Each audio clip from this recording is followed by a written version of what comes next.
This is COVID-19 by Steve Lasowski, registered nurse, Salinas Valley Memorial Hospital.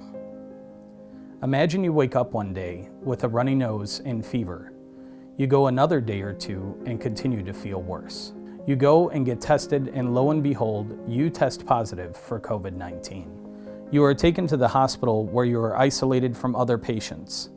You call your wife and speak with her in short sentences because you are having a difficult time breathing. The doctor comes in and tells you that because of how you are doing, they need to transfer you to the intensive care unit. One morning, a critical care physician, or intensivist, walks in and says because of your breathing, your muscles will tire out. They need to put a tube down your throat to help you breathe. They are going to give you a medication to put you to sleep.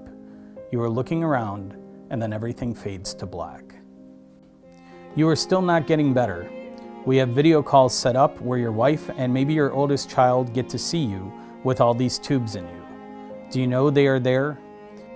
You've been in the hospital a month. The next day, the hospital allows your wife to come see you. This is a farewell. Did you feel her touching you? Did you hear her say goodbye? Soon after, we give you a certain type of medication and withdraw the tube from your lungs. You don't stay with us long. Your ravished lungs can't oxygenate you. I decided to write this article because I was really concerned about everything that I was seeing on the COVID unit. And the progression of the COVID virus and how frustrating and harmful it really was to my patients. And I was just really frustrated with the idea that COVID was not dangerous and that most people would be fine and that most people would be okay. I remember distinctly one family who had to say goodbye to their loved one via the iPad. And there was a whole group of people cycling through as I held the iPad, and I felt it just felt so awful that these people were not going to get to see their loved one again ever in person.